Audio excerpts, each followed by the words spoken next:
The entity relationship model is as the model of identifying the entities and represented in the database and represented in the database representation and how the entities are related. Relationship part is important, that how you will first identify what are the entities you are going to be using, what are the attributes that you will be associating. Those attributes are called field, columns, and I have repeated it multiple times. Field, column, attributes, properties in the programming language terms. Those are the uh, fields of an entity. Or what is entity? Entity is nothing but a table.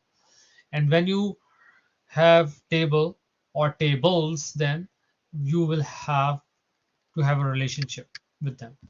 In general, why we use ER model, this is just an explanation of it. This is the notation representation which this website is using. It might not necessarily that you have gone through the same notation when you have studied it in the past or in the book, but you can get it from this website called Geeks to Geek, an introduction of ER model. It is a very uh, detailed explanation of everything related to entity relationship model. I'm not going to go into all of these details. We have studied this in the past. What is weak entity? What is strong entity? We know what is attribute. An attribute is represented by this. The primary key here is being shown by the number, the roll number, for example, for the student if you talk, and with a dash symbol underneath. Really doesn't matter if you put all these attributes under the box. Roll number can be under the box, name can be under the box. Rather than making these balloon type of structure, funky structure, you can put everything inside and just identify which ones are the entities that you will be using. Roll number is obviously the primary key, so there will be an underscore here anyways. Rest of these attributes can reside under this student table as well. So when we talk about students are enrolled in the courses, this is just how you mention them, that how the students are enrolled in the courses. So we can look into one-to-one relationship. One male is married to a female, one-to-one relationship. Husband and wife relationship is one-to-one relationship. It is called one-to-one cardinality. So if you have, if let's say, if I talk and I strict that you have only one chance, so you have to do this, to do a certain, if you are attempting a course or something like that, then one student can only have one attempt to the exam, not two attempts. If I say, okay, I can give you multiple attempts to the exam, then it is one too many. One-to-one relationships are not common, but they do exist. So that's what is being mentioned here. The most common type of relationship is one-to-many relationship. A surgeon or a department of a surgeon can have many doctors, right? Or a class of students can have many students in it. So a class can have many students. So depending upon what word or keyword that you want to write in here, but has is showing that it has many.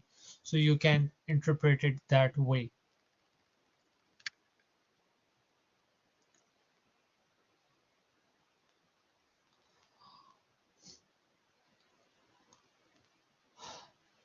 Many students can enroll in one course, right? If the one course is on offering, or one course can have many students, the other way around we want to read it. So this is the complicated one, is this one, the student in the course. Now this is problem mumble jumbled one, which has many to many relationship. And when I was explaining to you last time in the introduction class, this has to be broken down into an associative table. Right now there is no associative table. I'm not sure whether they are mentioning it, but keep in mind when I was showing you this relationship, M to N relationship or many to many relationship has to be broken down into an associative table. So what you will need to do, you will need to create another table in between. So if I'm going to actually create, I'm going to see if I can create something here.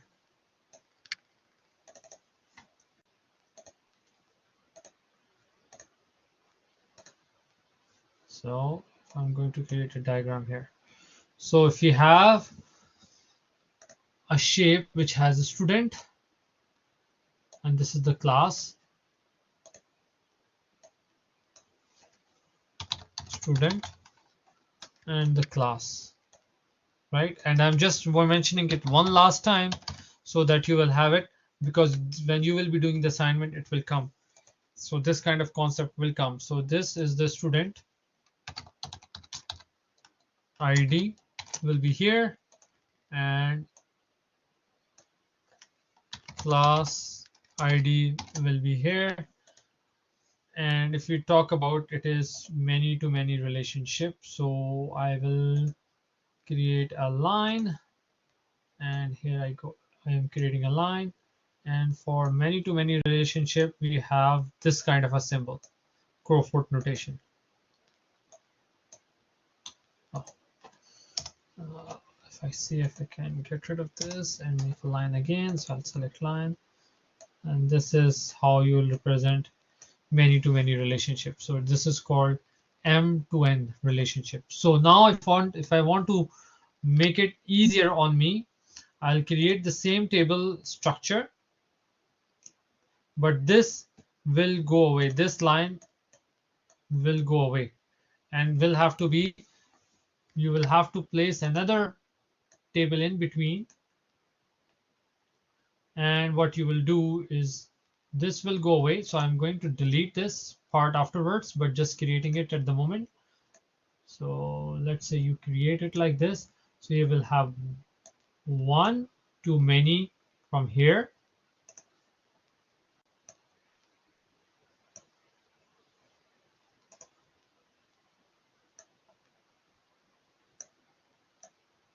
One to many from here. And as you can see, I'm very rough on the diagram, but just explaining you. One to many here. And then this one will become one to many here as well. Just refreshing your memory, because it's been 6 to 8 months when we last covered this topic. And then this one will become like this. And then what you will do, you will have a, you will take this ID here, and so you will have a student ID from their table, and then you will have Control C, Control V, paste it here. You will have the combination key, or this is called composite key or cluster key. You will have it. And then once you are established this relationship, you don't need this one, the one that I was mentioning above. So I'm just gonna, if I have a select all or something, yeah. If I can go ahead and delete this, so I can delete this. So this is essentially has become the one-to-many relationship. I'm a little rough here, but I just wanted to give you an idea and give you the reminder of what we have done in the past. So we have done this parts. We are no mug with it. We have done it. Only thing that you need to do is to read it again, either from the book, either from the website, or either from the previous notes that you have. So concept has to be cleared on that. So if I go to the course content now, you will need to do, you will need to understand all the database design fundamentals, the relationship model. I'm not opening up the Blackboard page at the moment in front of you. I'm not bringing it here. I will keep sharing what I'm sharing, but you need to do module 2 reading, database design fundamentals. You know what is normalization. Now, how you normalize the data, you will have the data either in terms of first normal form, second normal form, or third normal form. How will you select the primary key? You know how you will select the primary key. Then there's an engaging videos. There are 3 or 4 engagement videos that they have. And the repetition that I'm seeing If you look in the Blackboard in the module 2, you are seeing that the module 2 review questions are posted twice. So I think they have just duplicated it, but it's the same content. If they have repeated it, I'll take out one of that and keep the other ones. Maybe that's what I'm going to do right now. I'm going to keep this first one available and make the other one um, hidden from you guys so you don't get confused. So all you need to do is you have to do this uh, module 2 review questions, module 2 critical thinking questions, then apply your thinking. So that's what I'm going to do today in the class. Uh, so if you look at module 3, module 4, you will quickly realize that we have covered all these aspects already in the class. When I'll go to the group by and sum queries and all that and count queries later on, you will might realize that, oh yeah, we have covered this already, and that will be amazing. All you need to focus on is the module 2 case exercise, and all the module case exercise. In fact, module quiz, you will take it in the class. Module 2, use it. I'm not too worried about it. Okay, so I'm not too fussy about it, but yes, a lot of content looks like in module 2, but it's actually very well covered already. So from the book side, you can do module 2 reading and understand the design fundamentals. Any questions on that? Let me know.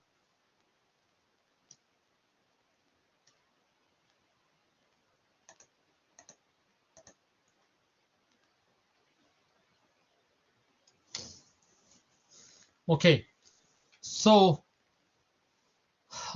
what I want to do is, because I'm not taking the quiz right now, but in the next class, which is tomorrow, we have module 2 quiz on Thursday, which is tomorrow. Module 2 quiz, which you are seeing here, we will start with that. So module quiz 2 will be covered. Keep working on your module 2 case exercises and module 2 case exercises for Stable and Kemte pet supplies. If you have any questions, let me know. But when I was reviewing it roughly over it, it was asking about ERD diagram concept, and that's why I thought it is essential to go over the ERD diagram concept one more time so you have it.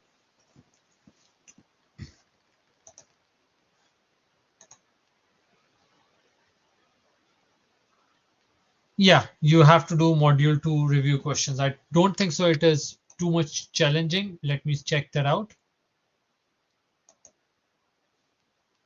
We have done the review questions in our last class. So I think it usually asks 2 to 3 questions about that how you review that. It's a multiple choice question that they bring it up. If I recall, that is the same thing.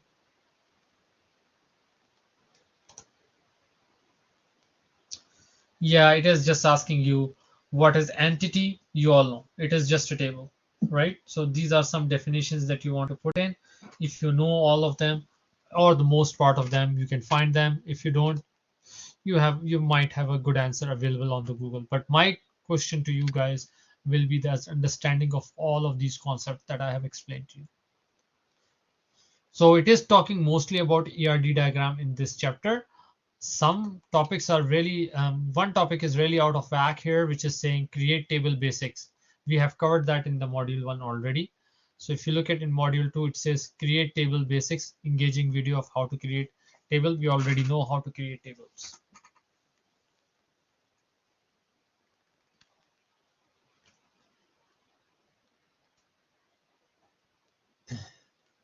So I think we don't have any stones left in this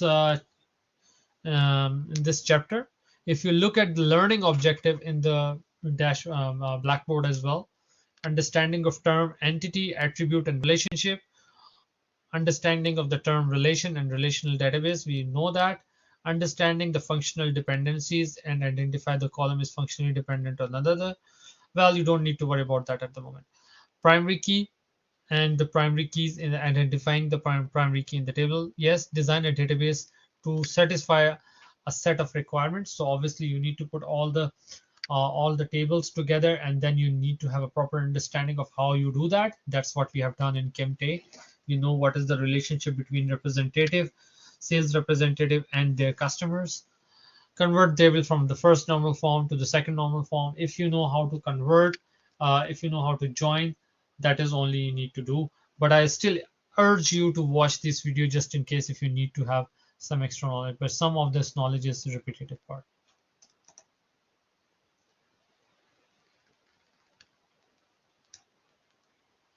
Moving on to chapter 3 or module 3 now.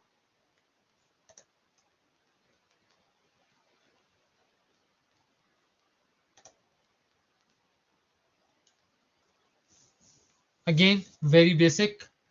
Create and run SQL commands. You know that. Create an active database. Create and activate a database. We have created that in our SQL Server.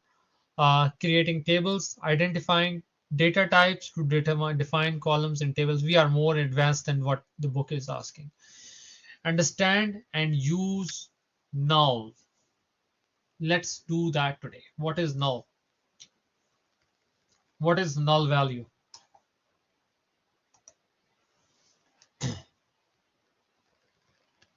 Very easy topic. Let's start that.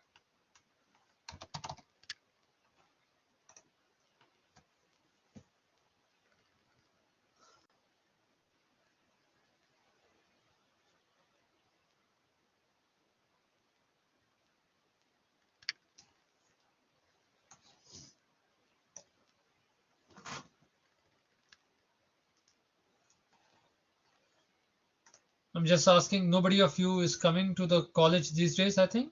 So I'm not in the college as well. So if somebody is coming in the college, they might be missing me. But I'm not seeing Tristan who used to come. So nobody else is coming in the college anyway. So I'm taking class. I'm sitting alone and taking class. I'm just wondering if you guys have visited the college recently or for the class. I'm not there. I'm there for the morning class, not for the afternoon class, which with you guys.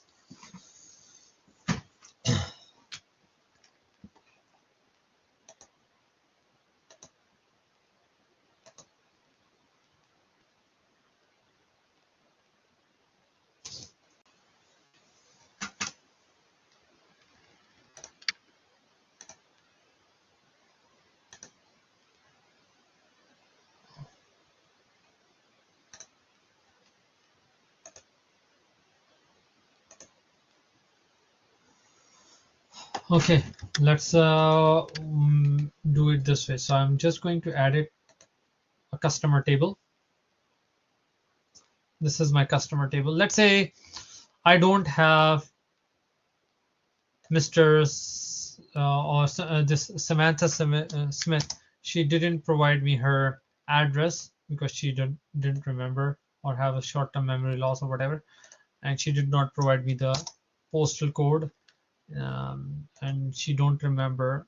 Oh, it's a mandatory field. Is it a mandatory field? Yeah, if it is a mandatory, I will not be able to save it. Okay, yeah, no, I'm able to save it. So let's go and click on top 1000 rows and run it. And here you go. This data is missing for this lady. So in that case, I can just quickly type it where address is null. And I hit the blue because it is thinking that it is the SQL Server keyword that I'm using, so I don't care. And if I'll just run this query now, oh yeah, where customer is null. Okay, so here is the important piece. Even though I deleted it, it is coming out as it is still, it's not showing me anything, even though I think this is a null, right? Let's go back. This is a null, but keep in mind, this is not null because it is a blank empty space. There's no space key in here, but there's no data. So let's do that. How we can set that? So I was little blinded, but what I'm going to do, I'm going to show you another new statement introduction to you that you will know what is actually happening. So, and I'm going to show two more new things to you guys. So I'm going to say update. Which customer is that? Customer ID, which is 129. So I'm come back to that. So I'm going to say update table. What is the name of the table? Name of the table is customer set address is equals to null. I think I have to do this explicitly. That is why by deleting it, by editing the row, it doesn't really work. So I'll say update customer set address is equals to null, where customer underscore ID is equals to, what is the customer ID? 294. 294. Does it have to be on the quotes? It is nice to be in the quote because we made it as a character, right? Remember in this that, but let's leave it like that and let's see. SQL Server is very adaptive in that. Other than Oracle, Oracle will be very strict on you that, yeah, no, its data type is car, so it has to be in the quotes, right? Character 3. But let's see if it adapts to that. Yeah, it is very adaptive. So if you click on here, now you see the difference. By not deleting doesn't work. You have to have not entered the value, but because I've entered the value first and I did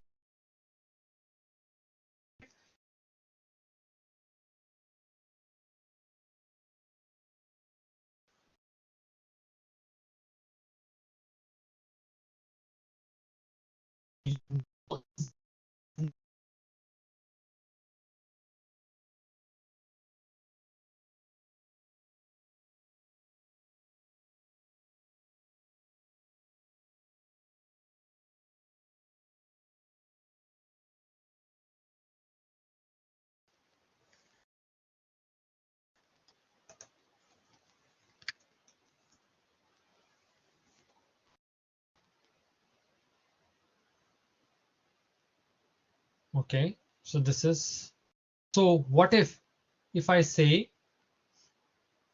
if I go back,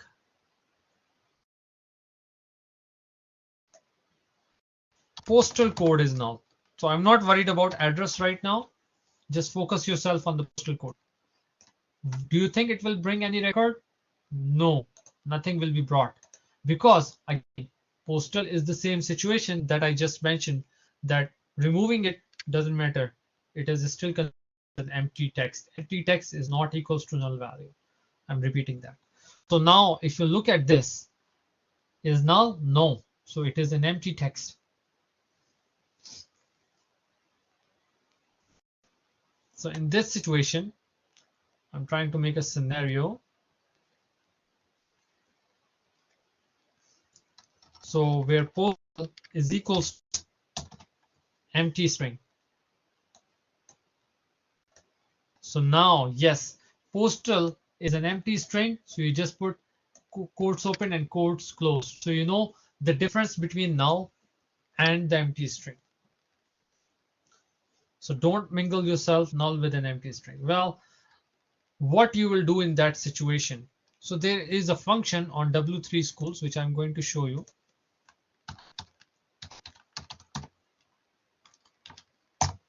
Which takes care of whether the value is null, because you will be typing two cases in this case, or postal is equals to where postal is null. Do you think which situation will pass? This situation will pass, this situation will fail, but it will still going to be showing me the data because in the where clause this condition satisfied, and for or condition, any one condition is true, rest of the condition really doesn't matter, right? We know that. So if I'll run this now, this will still return me the record.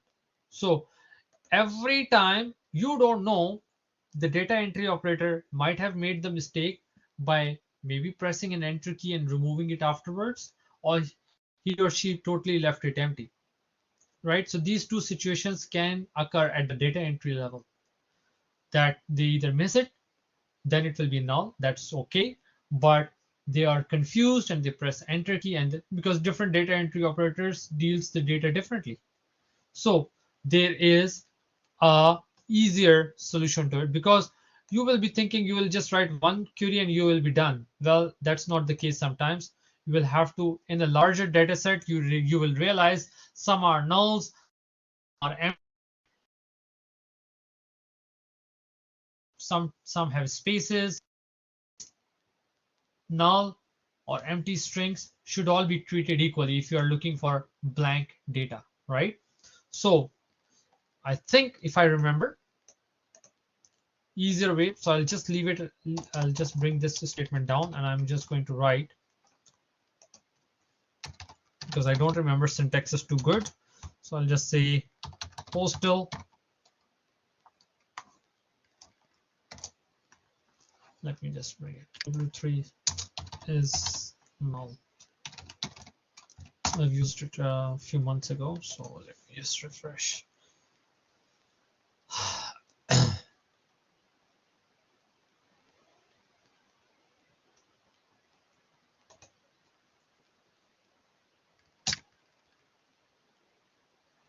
Is null, then okay.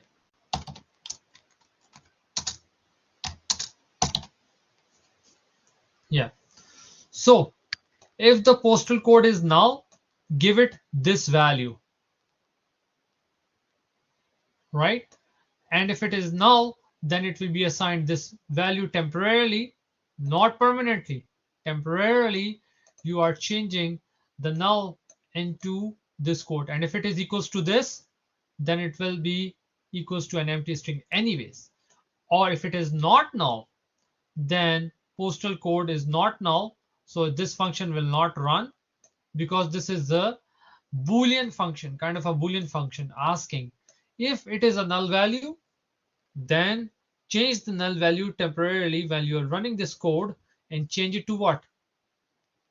To an empty string. And if it is not a null value, maybe it's a single quoted string, right? Then change it to if it will be a single quoted string, then it will be an empty string anyways. So if I run this, it will run in any case anyways, right? And the proof of it is that if I change this to address, which is right now null, that null will be changed to um, empty string anyways, because if I'll show you a little, I'll show you the documentation on W3 School, but I'm going through it over myself. So if it is null, if address is null, then change it to an empty string. And then if empty string is changed into, if empty string is there, match if the empty string is this, so you don't have to worry about bring the data to me. So regardless whether it's a null or whether it's an empty string, it will bring me the data. See this? It did find that yes, it is null. So I'm changing null temporarily in this function to an empty string, and yes, empty string is equals to this, so I'm bringing that. So if I'll open up the documentation now of is null, what does is null do?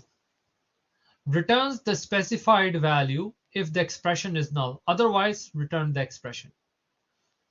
So this is not the one that is applicable to us, but I'm saying if it is null, which is obviously we are passing a null, so we are passing the null, so this condition is true. If it is true, then it will print, it will return us, not print actually, it will return us w3schools.com. Okay, let's move forward a little bit. So what it requires an expression, and if the expression becomes true, it is changed into this value which we are asking. So let's do this. If the expression is null, then change it to KK. And if the expression is KK, I know that it is null. So really doesn't matter what value we want to provide. It will still going to be returning because the address's value is null. That null value is changed to KK temporarily. It will sneak in and put a KK in front of it, which you don't know. It is still returning the value of the column because you are just asking it to select the columns. But that value becomes KK and then you print it. Then you match it with this and then it will return. So if you look at the definition of is null on W3 School, it is a very comprehensive example. What will return? What do you think it will happen in this case? Is null. Is hello is null? No. So this is false. This condition will never happen because this happens only if this expression is true. And this expression is only true when the value here is returned as null. So if it is hello, this will not be able to print up w3schools.com. It will always be printing hello. Let's try that out. Hello. It is always printing hello. But let's sneak in and change it to it is changed to W3 schools and it is printed. So very useful syntax. So it covers everything. It covers all scenarios, whether it's a null, whether it's an empty string, whether it's um, just an empty string. One scenario is missing here. Let's go back and edit top 200 rows. I'm going to change this gentleman. Is there a space? Oh, there was a space. So usually I'm putting some spaces here. There was a space, but I'm going to be putting some space here. So if it is postal code, postal is here, and I'm going to change it. Usually what I like is also put something called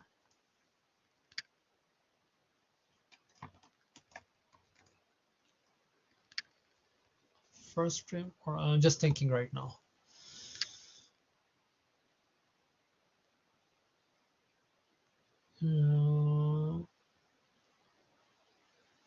Yeah, so I'm going to say trim. What does trim do? Trim takes out all the extra spaces. So what I have done, if it is not null, give it a space and take out any extra spaces if it is possible. If it is not, I don't think so it is necessary, but it is nice to have. Just check your data if you what you are getting returned. But what trim does is, if there are multiple spaces, it trims down all the spaces. It takes out all the spaces. I think that's what it does. all the spaces are from the left and all the spaces from the right. If you want to trim all the spaces from the right side, because this can usually happen as well. So if I'll go here,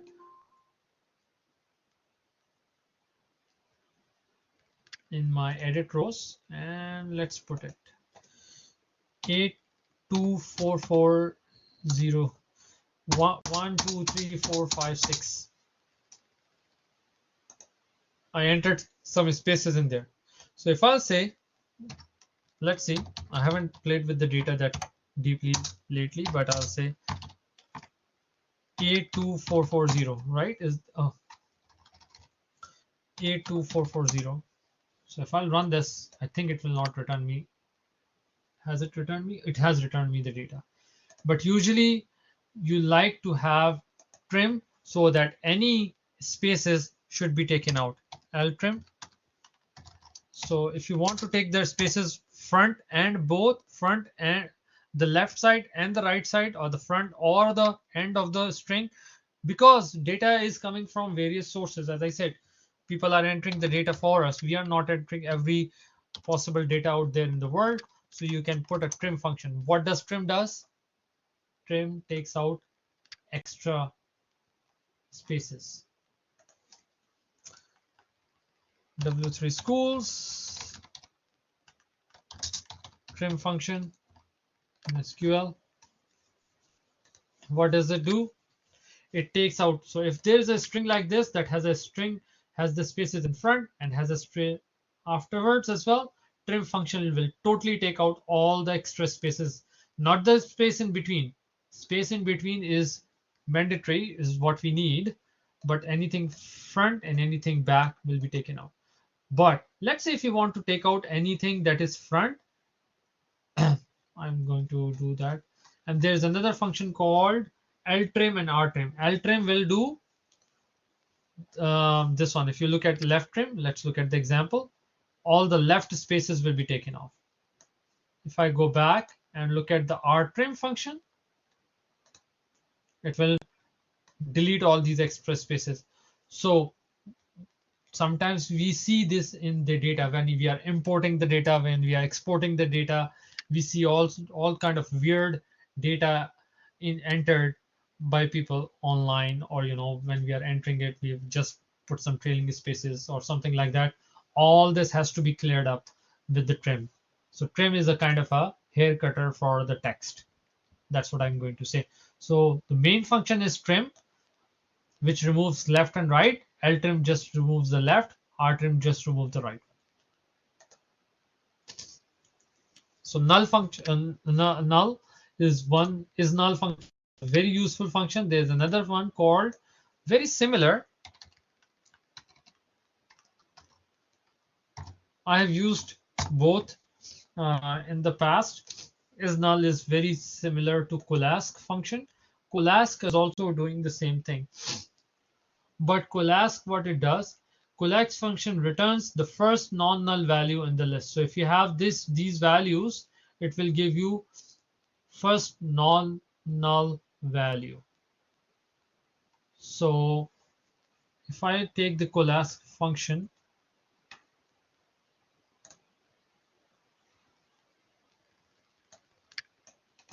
copy and paste it in my, so colask, and get rid of all of this. So I'm going to say colask. I want to use colask, and I'll just say take it out.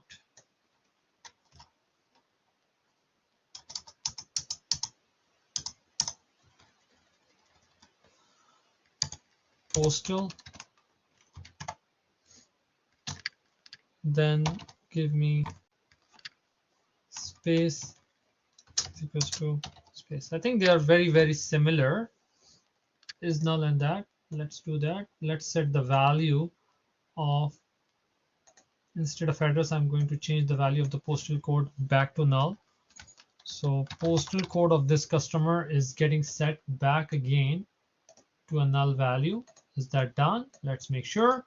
So we have we have 294 Samantha Smith. She has the address is null and postal code is null. So instead of using is null, I'm right now using colask function. So I think they are very similar function, and literally I just replace is null with the colask, and it will just say that if it is null, then replace it with the space, and if the space is there, space is equals to space. So this covers every kind of a scenario, space, blank space, and everything. So if I run this, here you go. Postal code is still null. It is finding the very first available non-null value, and that's what it promises in the description. So it returns the first non-null value in this. So in this case, null is given, 1 is given, so it will return obviously 1, which is the non-null value. So if I'll just run this, yeah, it is returning me 1 after the non-null. So if you pass a bunch of a string, is null is just taking 2 probably, colask is taking multiples. But if you pass the bunch of strings, it will pick up the very first non-null value for you. So this covers a comprehensive coverage of our null values that we want to look at.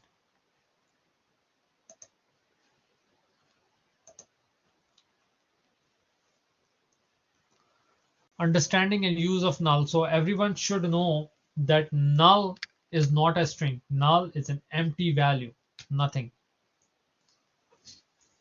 So that is why we don't write like this. We don't write like this. This is wrong. Early days programmer can type this, where postal is null. Let's see. It did not return me. It has to say is null, like this, where postal is null. So now it will return. But now this statement is not covering that empty string, like a single quote, no space or no space, and then that. So very complicated sometimes, because you're dealing with the data and you're thinking, why my data is not pulling up? Whether because it was, if it is an empty, it is not highlighted yellow, and it is white, it means it's a space or something. It is not null when you select the record. So you might be thinking, okay, it is not picking up. So sometimes when you start up programmers, you're thinking, why? I don't know why it is not picking up the data, and you spend hours on it. You think it's a null value, but it's not a null value.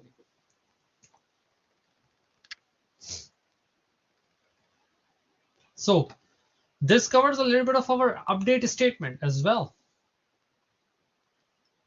So usually when I write the update statement, I usually prefer to write the select statement first and then change that update into a then I change it into update statement, because if I need to update a record, I need to first see that record which I'm going to change. So that is why update statement is a good statement to know. I'm just putting myself on.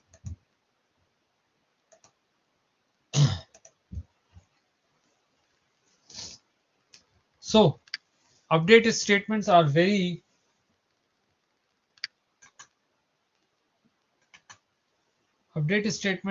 easy to understand for a single table if you want to update multiple values. So if I need to update multiple values of a same table, how can I do that? So if let's say I want to update the value of the postal code to null, and I want to set another value to null, so I can just say, which I already set to null, but for the for this we can say address is equals to null, and let's say set another value. For example, let's say balance is equals to null.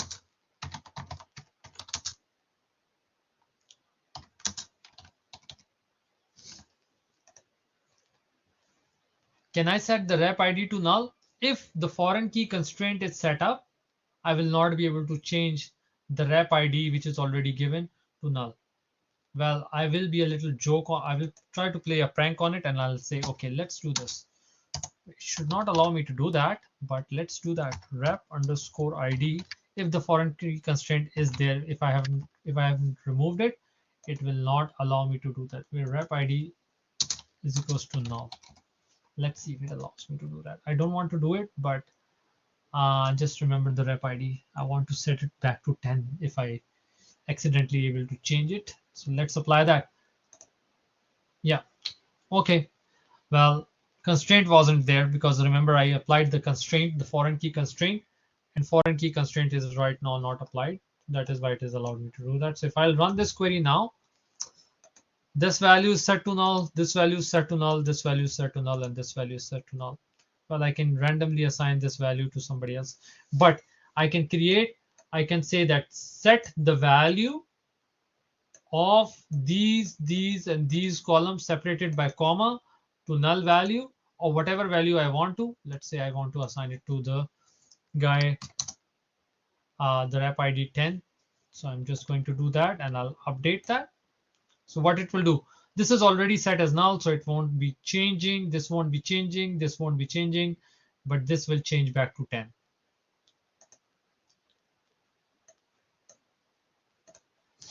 There you go. So this guy is changed back to 10. The other values are changed back to are already set as null. So updating the value within one table is easier job. If you are doing it based on the join, you need to have a better understanding of how you join the tables. And again, it come back to whether it's a single table update.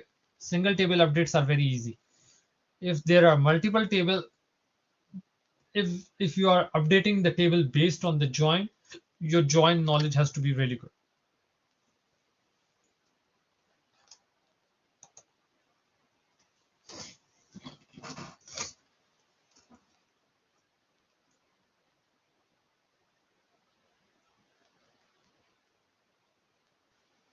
Any questions, guys?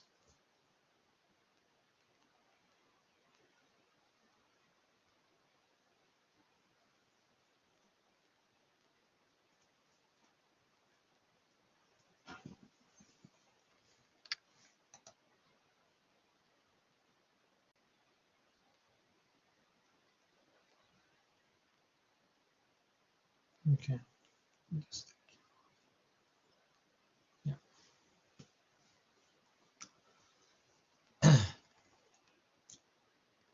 Okay,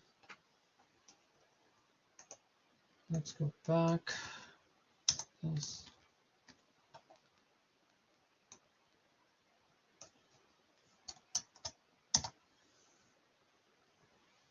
Today we're gonna create a little bit of, I think I don't call it a subquery, but we're gonna create a little bit of drive table. So drive tables are nothing, is not a complicated concept to understand, but the syntax get a little complicated when we look at it. So we have to closely watch out when we are writing the drive table concept. So let's start with a very easy concept, and I'm going to take two tables um, which we already know. Select all from customers.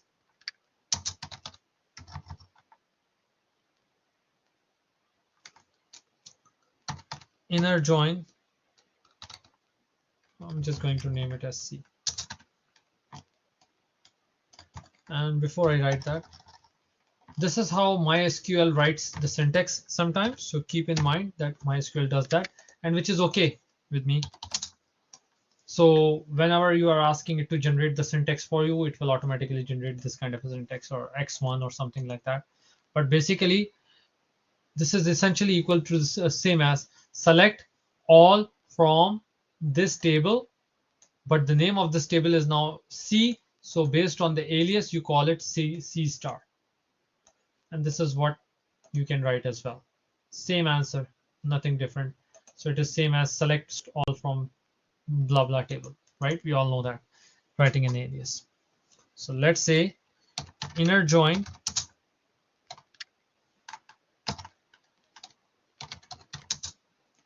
with sales rep as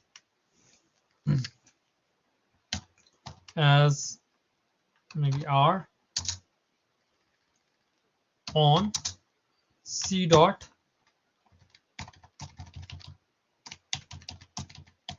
rep ID is equals to R dot rep ID, right?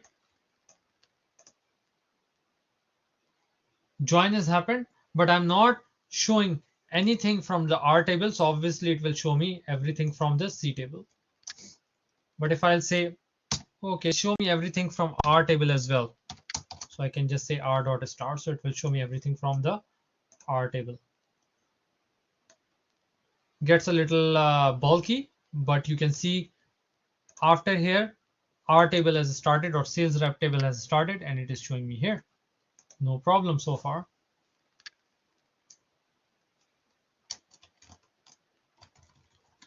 So I'll say, so I will clean up my code a little bit. Inner join sales rep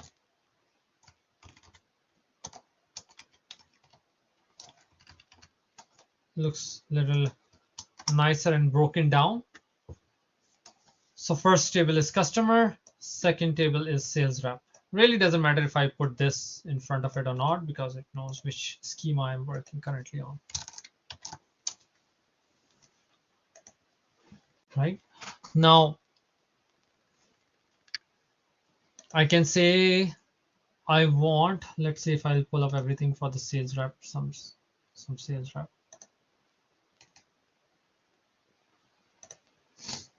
This concept that I'm going to give you right now is very helpful when you are dealing large amount of data.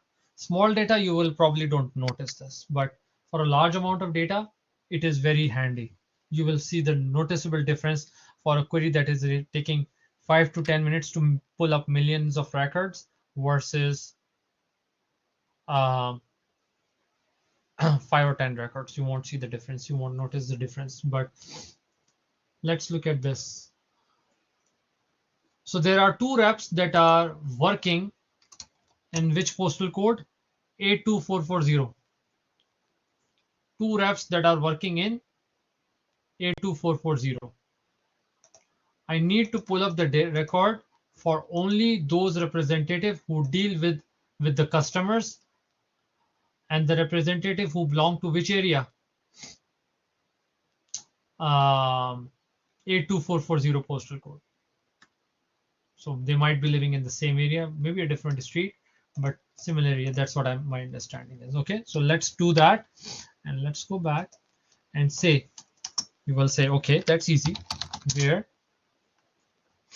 r dot postal code, because there are postal code available in both the tables. The first name and last name is there in the wrap and the customer, but postal code is also available. So you have to mention which postal code you are determining, because if you look at, this is the postal code of the wrap and this is the postal code of the customer. So you have to mention, no, I'm not talking about C dot postal code, I'm talking about R dot postal code. So you'll say that, let's say where the R dot postal code is 82440. So two wraps, but they might have dealt with multiple customers. So you may see more repetition. You only see two wraps in the wrap table, but they might have dealt with more than one customer, one too many. So one wrap might be dealing with more than one customer, which is good. So as you can see, by looking at, there are only two wraps, Richard Miller and Donna Smith. Richard Miller, Donna Smith. Richard Miller, Donna Smith. All of them are here. There is no other wrap. And obviously, I know for a fact that there are only two sales rep who live in this postal code. So have a look at this postal code. This is still showing the customer postal code. But if I scroll a bit right, I'll see this is the only postal code that I picked up from which table? From the sales rep table. That is why I'm seeing the repetition of this postal code anyways, but this postal code is repeated multiple times because this is the specification I'm mentioning. Okay, so now theory behind it is that you have to understand the theoretical concept, and then I will make a query. I will make a change in the query which you will be able to understand. But theoretically, if you look at this, it is like you are asking, select all the records from which table? Customer table. Select all the records from sales rep table and then join them on the common key, and later in the last filter these records out. So scrap all the other records. I don't care about that. All I want to know is give me though. So it has actually done the effort for you. It has pulled up all the records from the customer table. It has pulled up all the records from the sales rep table regardless of the postal code, and then it joined based on the rep IDs. Once that is done, then it is saying, oh, you are asking me to omit all the postal codes where or you want me to bring all the records except where the postal code is 82440, so I have to scrap all the other records. Correct? So that is what is I'm doing at the very end. What if I would have told you that when you are pulling the data from the customer table and when you are pulling the data from the sales rep table, don't think about any other postal code except the 82440 and then join afterwards. So you are essentially not pulling all the records from sales rep and not pulling all the records from customer, but essentially you are reducing or trimming the size of your data set, and then you're bringing the small data set to join to the customer. That will be a more efficient way rather than pulling up all the records from the customer and pulling up all the records from the sales rep and then joining them and then at the last filtering them out. So can I improve the query if I talk it in another sense? So what I can say is that, okay, if that is the case, you can do is that you can say that, okay, let's remove this. I'm not going to, but keep in mind the results set is showing 8 records, and that's what I'm going to get when I will change the query and I will make the query a little bit more efficient. How I can do that? I can say that, okay, select all from this table. But remember from lecture from yesterday that when you write a query or when you just type the name of the table, it essentially means this thing, isn't it? I mentioned that yesterday. And you can put this into a bracket.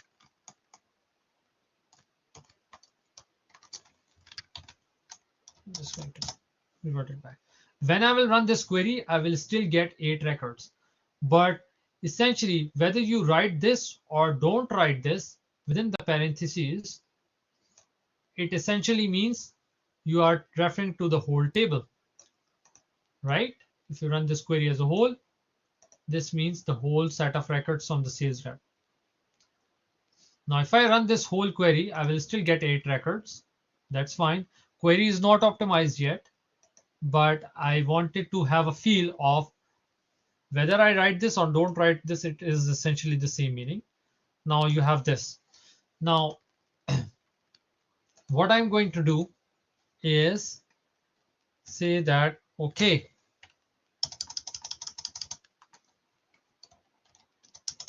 because I'm standing in this query, I can go and put this query inside here. I put this part of the query in here. So essentially, before even the join is happening, I actually trimmed down the size of my data set already. The size of my data set is trimmed.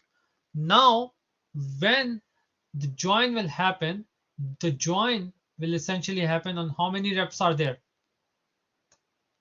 It is returning me 2 reps only, which belongs to this postal code. So efficiently, I have already trimmed down my record set. And if my record set is smaller, it means less join to be made. Less joining will be happening here. Over there, previously, when the where clause was outside, you are creating more joins between sales rep finding the sales rep finding the different sales rep, which are not relevant, not even relevant. But here you are only finding the relevant postal code guys, and then you are joining. So now if I run this query, I will have the same result, but you will not see the efficiency because we have a very small data set of 10 to 12 rows. We will see this change in millions and billions of records. So if I'll just run this now, same records, but it has run more efficiently because what I have done, I have created a drive table. This is called derived table. And this drive table is nothing, is the query result of whole of this query is stored in which table? R table. So every time we alias anything, we are basically aliasing a query. Table is also getting treated as a drive table or a query. So whether if I say show me all the records from this table or if I'll just mention the name of the table, well, I cannot do that in SQL, but if I'll just say show me all the records, I still need to write select query.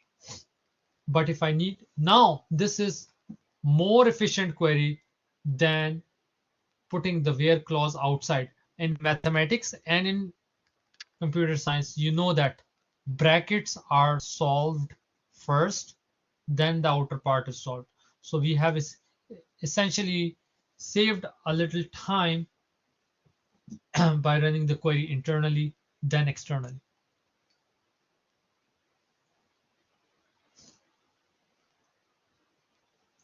Okay, let's run this part. Oh, sorry. First part of the query. What is happening? Oh, yeah, because R is not there. Okay, so let's run. Okay, let's see if I want to pick up all those that have a credit limit 500 or above. that have a credit limit 500 or above. Right now, if I run this query, 250 should not be picked up when I will place the filter.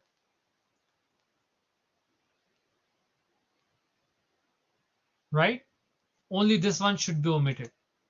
My main objective is to show you that yes, I can do one more drive table here. But this drive table will be applied on which table? Customer table. It is not going to be applied on sales rep. Sales rep we already applied. Sales rep we already applied one filter. If we need more than one filter, that's another story. Yes, you can use and, or, is null, whatever filters that are being asked, you can apply the filter after the where clause, no problem. But what if you are asking for the customer having a credit limit greater than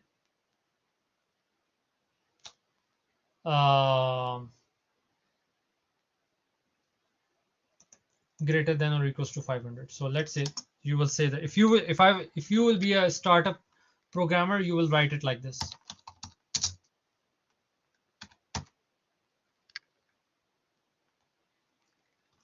Credit limit greater than equals to 500. So everything including 500 will be there. So if I run this query, no problem.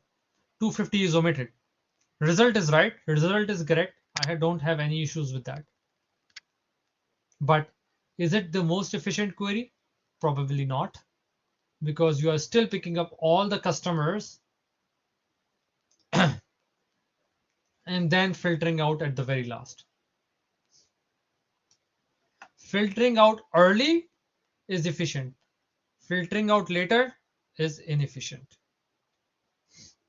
But if I would be you, when I will be writing the code, I will write an inefficient code first. And when I'm started to get results, then I can cut it from there and paste it into the drive table and create a drive table afterwards without losing. So I will keep multiple copies of my code. So I will be doing that if I'll be you. But let's say if I'll say, okay, let's move this. C has to be removed because C is coming after the fact. So I will be really fast here now. I'll cut this part here and put it where? Here. But what is happening? Well, the error has started to come because remember, it has to go in which subquery has to go under the brackets. So brackets. But problem is still not resolved. Problem is still not resolved because the query has to begin with the select statement, not with what? Not with the brackets open. Syntactically, it is wrong.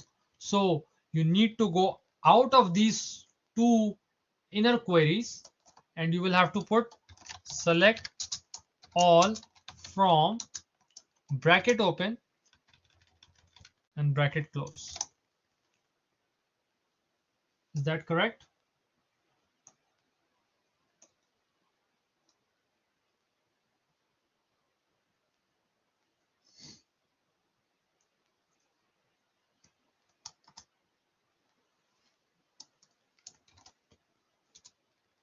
Yeah. So now I've fixed it. Think logically. This inner query is solved first and named as C. Then you joined it with this inner query and which is this filtered records, and you add an R, you called it as an R, and you joined them because the inner join still has to work. You are joining c.repid with r.repid. Syntactically, we always once this result is established from the inner query, you go out and print it. So basically, if you look at the brackets, this is the outer query. Outer query is waiting for the inner parts to be resolved. This is the inner part 1, inner part number 2. When they both are solved, they are named as C and R. And when they are solved, they will join together. The result will be generated, but the result will be printed out with an outer query, which is called select all from this. And you can also name it as final. Can I?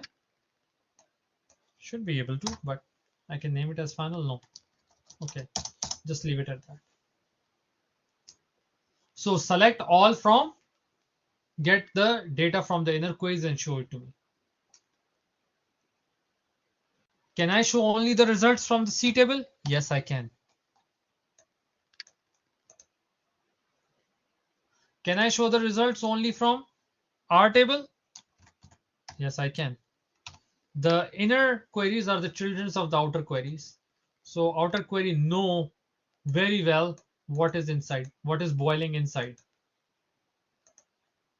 So this is the result from R. So this is how you will efficiently write the queries. This tool here, which we learned,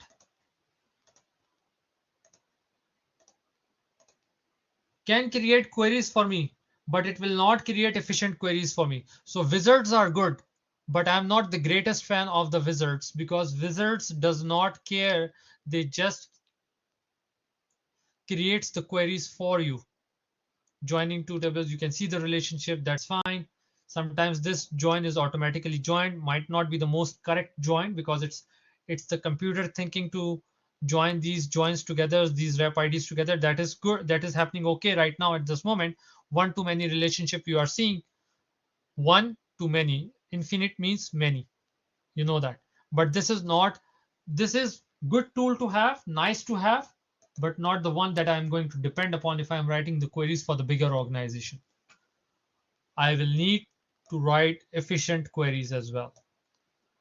So if I look at the performance of this query in bigger picture, this is the way I should be writing the queries.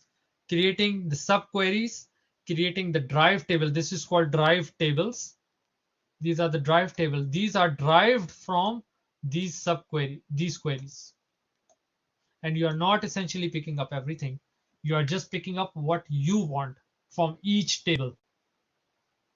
You are saying select all from, but you are also saying where. You are not saying select all from everything from customer table. Similar here, you are selecting everything, but you are also putting the filter on. So you will encounter these codes can go longer and longer.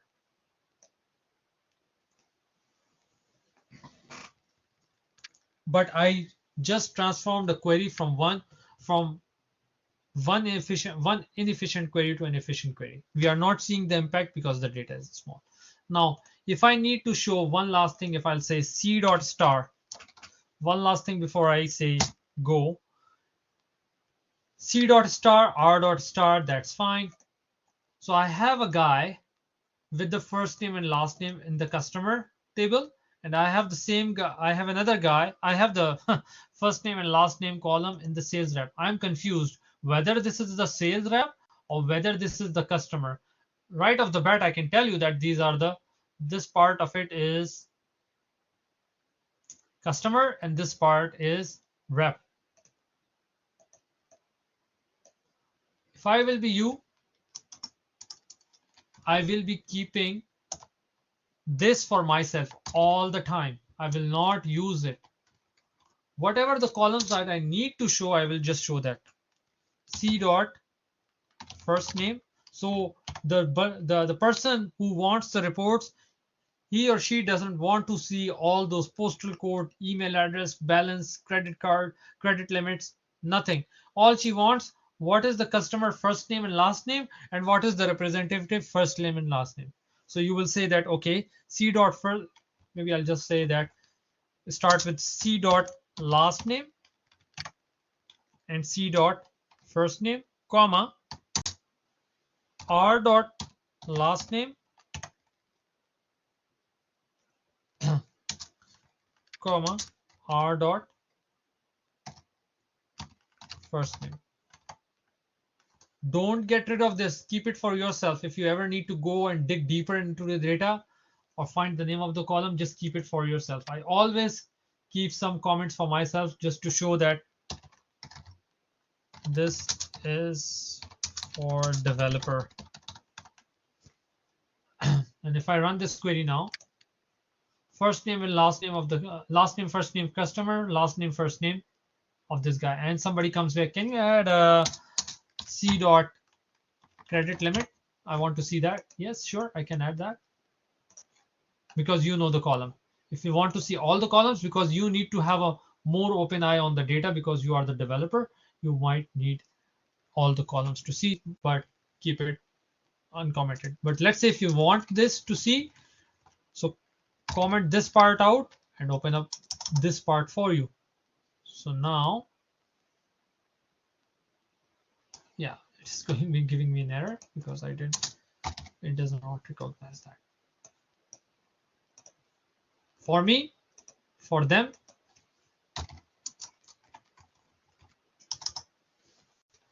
this is for them. I always do that.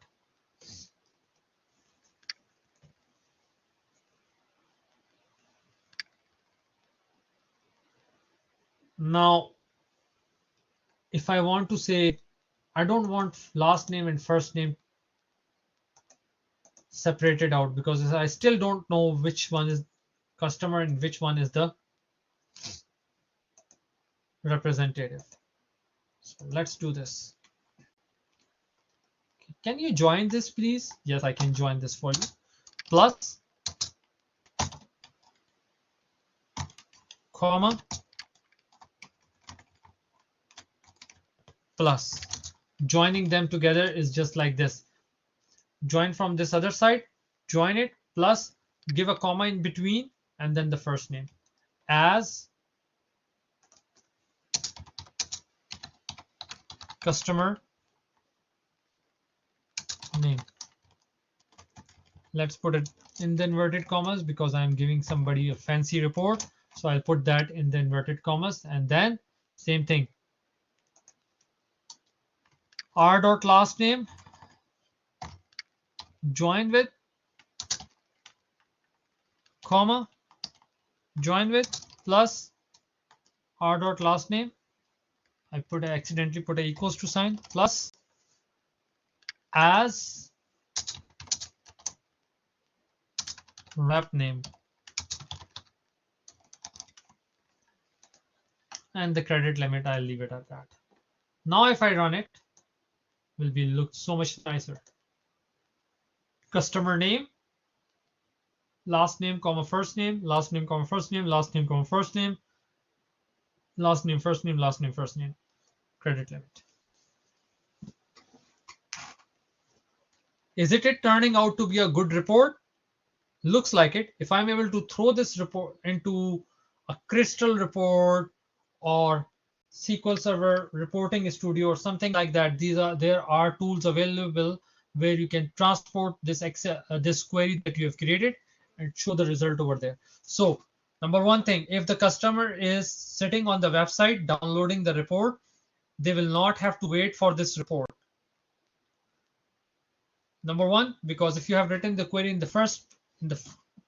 when I started this lecture in that way where you are putting the where clause outside, every day new customers are getting added. Every day new sales rep are getting added. Customers are more getting added than sales rep. The more customers you add, the more slower your table might get.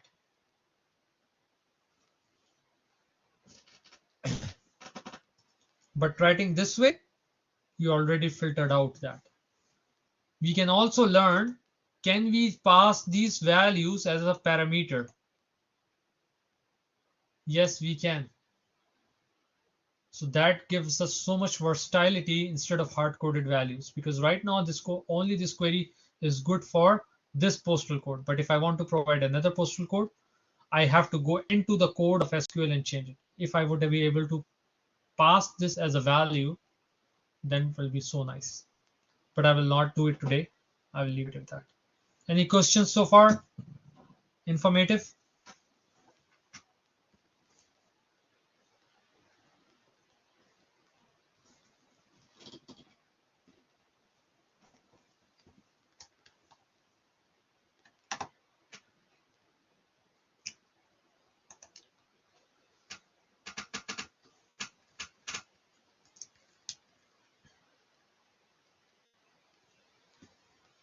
Saving this SQL command to a file.